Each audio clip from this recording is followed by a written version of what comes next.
परीक्षण तो भ गेल, लेकिन दुल्हा के परीक्षा एखनो खत्म नहीं भेल। यौ भाई, विवाह करबै तो ई मिठगर सुखक आनंद लेबैये पड़त। शायर सब कसमसा रहल छथिन जे एक बेर कम से कम बरक ई तो बुझियनि जे कनिया सँ प्रेम कतेक छनि।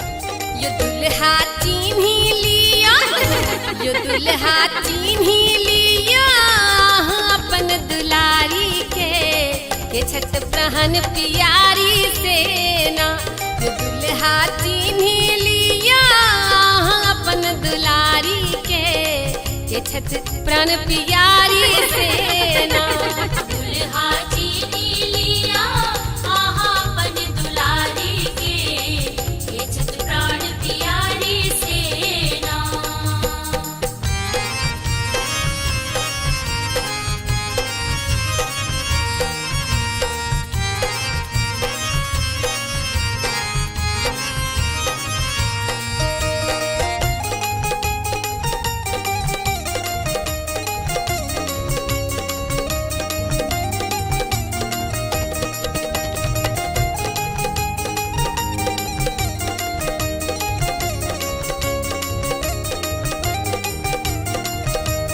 सुनै छी अहाँ छी बड़का ज्ञानी, अहाँ के बाप के 3 जनानी।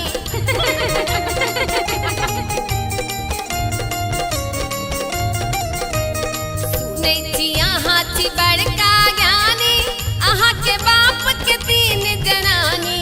अहाँ बाजब कोनो, यो अहाँ बाजब कोनो बात के सोच विचारी के छठ प्राण प्यारी सेना।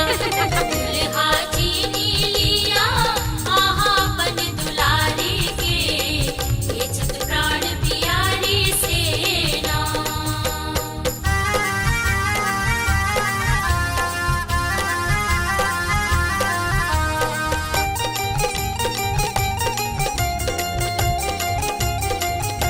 यो दुल्हा रहै छी केहन गाम, चिन्ह कनिया बैसल बाम।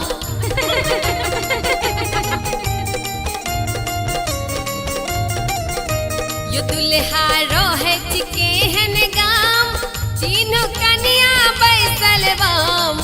अहाँ पकड़ न लेबै, यो अहाँ पकड़ न लेबै दहिन में बैसल साली के छठ प्रहन प्यारी सेना। दुल्हा चिन्ही लिया अपन दुलारी के छठ प्राण प्यारी सेना।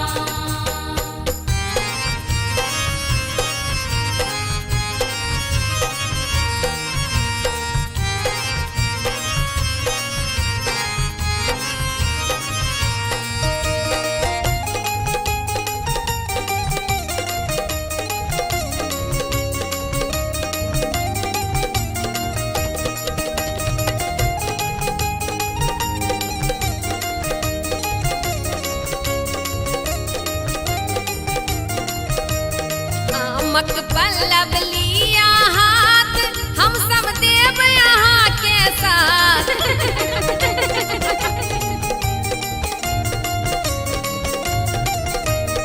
आमक पल्लव लिया हाथ, हम सब देव यहाँ के साथ। अहाँ नहीं चिन्हब त, यो अहाँ नहीं चिन्हब त पुत्र केहन छी नारी के छठ प्रहन प्यारी सेना।